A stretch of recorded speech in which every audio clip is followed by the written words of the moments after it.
ನಮ್ಮ ದೇವರು ಕರ್ತನಾದ ಯೇಸು ಕ್ರಿಸ್ತನ ನಾಮದಲ್ಲಿ ಅನುದಿನದ ಆಹಾರ ಪ್ರಿಯರಿಗೆ ಪ್ರೀತಿಯ ಶುಭಾಶಯಗಳು.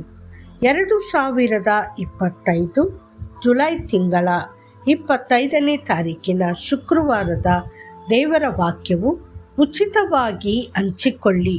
ಕ್ರಿಸ್ತನ ಪ್ರೀತಿಯು ನಮ್ಮನ್ನು ಬಲವಂತಪಡಿಸುತ್ತದೆ, ಏಕೆಂದರೆ ಒಬ್ಬನು ಎಲ್ಲರಿಗೋಸ್ಕರ ಸತ್ತನು, ಆದ್ದರಿಂದ ಎಲ್ಲರೂ ಸತ್ತರು ಎಂದು ನಾವು ಮನವರಿಕೆ ಮಾಡಿಕೊಂಡಿದ್ದೇವೆ.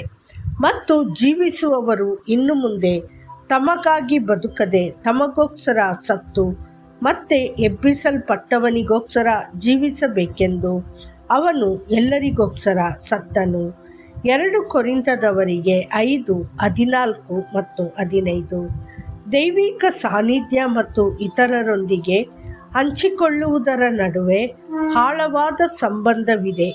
ಕೆಲವೊಮ್ಮೆ ನಾವು ನಮ್ಮ ಸಾಕ್ಷ್ಯಗಳು, ಪ್ರೀತಿ ಮತ್ತು ದಯೆಯ ಕೃತ್ಯಗಳನ್ನು ಹಂಚಿಕೊಂಡಾಗ ಮತ್ತು ನಂತರ ಪ್ರಾರ್ಥನೆಗೆ ಪ್ರವೇಶಿಸಿದಾಗ ದೇವರ ಪ್ರೀತಿಯ ಸಾನ್ನಿಧ್ಯವು ಸ್ವರ್ಗೀಯ ಸಂತೋಷದಿಂದ ನಮ್ಮನ್ನು ಅಪ್ಪಿಕೊಳ್ಳುವುದನ್ನು ನಾವು ಸ್ಪಷ್ಟವಾಗಿ ಅನುಭವಿಸಲು ಪ್ರಾರಂಭಿಸುತ್ತೇವೆ.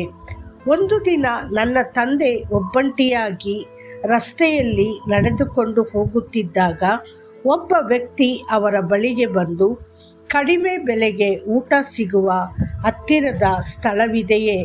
ನನಗೆ ಐಷಾರಾಮಿ ರೆಸ್ಟೋರೆಂಟ್ಗೆ ಹೋಗಲು ನಾನು ಶಕ್ತನಲ್ಲ ಎಂದು ಕೇಳಿದನು. ಇದನ್ನು ಕೇಳಿದ ನನ್ನ ತಂದೆಗೆ ಆ ವ್ಯಕ್ತಿಯ ಬಳಿ ಸಾಕಷ್ಟು ಹಣವಿಲ್ಲವೆಂದು ಅರಿವಾಯಿತು.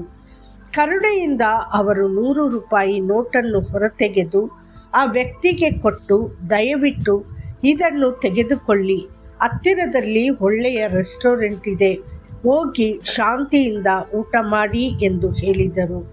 ಆ ಮನುಷ್ಯನಿಗೆ ನನ್ನ ತಂದೆ ಯಾರೆಂದು ತಿಳಿದಿರಲಿಲ್ಲ ಮತ್ತು ನನ್ನ ತಂದೆಗೆ ಆ ಮನುಷ್ಯನ ಕತೆ ಎಂದಿಗೂ ತಿಳಿದಿರಲಿಲ್ಲ. ಆದರೆ ಅವನು ಮನೆಗೆ ಹಿಂತಿರುಗಿ ಪ್ರಾರ್ಥಿಸಲು ಪ್ರಾರಂಭಿಸಿದಾಗ ಅವನು ವಿವರಿಸಲಾಗದ ಸಂತೋಷದಿಂದ ತುಂಬಿ ಹೋದನು. ಆ ಇಡೀ ದಿನ ದೇವರ ವಿಶೇಷ ಕೃಪೆಯಿಂದ ಅವನು ಒತ್ತೊಯ್ಯಲ್ಪಟ್ಟನು. ಯೇಸು, ನನ್ನ ಈ ಸಹೋದರ ಸಹೋದರಿಯರಲ್ಲಿ ಕೇವಲ ಒಬ್ಬನಿಗೆ ನೀವು ಮಾಡಿದ್ದನ್ನು ನನಗೂ ಮಾಡಿದ್ದೀರಿ ಎಂದು ನಾನು ನಿಮಗೆ ನಿಜವಾಗಿ ಹೇಳುತ್ತೇನೆ, ಮತ್ತಾಯ 25:40 ಎಂದು ಹೇಳುವುದನ್ನು ಅವನು ಗ್ರಹಿಸಬಲ್ಲನು. ಕರ್ತನ ಸನ್ನಿಧಿಯಲ್ಲಿ ಅವನು ಆನಂದಿಸುತ್ತಿದ್ದಾಗ ಆನಂದದ ಕಣ್ಣೀರು ಹರಿಯಿತು.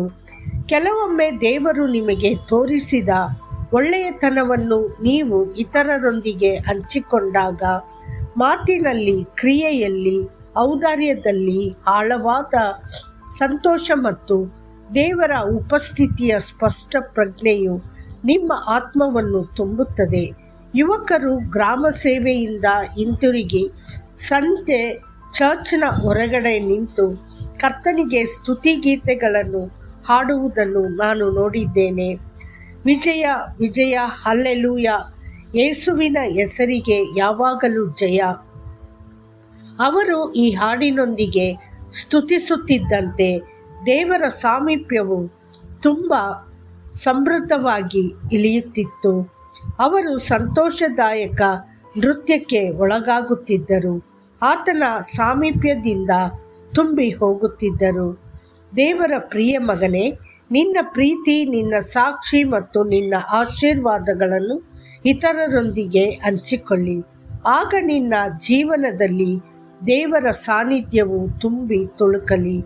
ಮತ್ತಷ್ಟು ಹೆಚ್ಚಿನ ಧ್ಯಾನಕ್ಕಾಗಿ ತಂದೆಯು ನಮ್ಮ ಮೇಲೆ ಎಂಥ ಪ್ರೀತಿಯನ್ನು ಇಟ್ಟಿದ್ದಾನೆ ನೋಡಿರಿ, ನಾವು ದೇವರ ಮಕ್ಕಳೆಂದು ಕರೆಯಲ್ಪಡುವೆವು. ನಾವು ಅಂಥವರೇ. ಲೋಕವು ಆತನನ್ನು ಅರಿತುಕೊಳ್ಳದ ಕಾರಣ ನಮ್ಮನ್ನು ಅರಿತುಕೊಳ್ಳುವುದಿಲ್ಲ. 1 ಯೋಹಾನ 3:1. ಕರ್ತನು ನಿಮ್ಮನ್ನು ಆಶೀರ್ವದಿಸಲಿ. ಆಮೇನ್.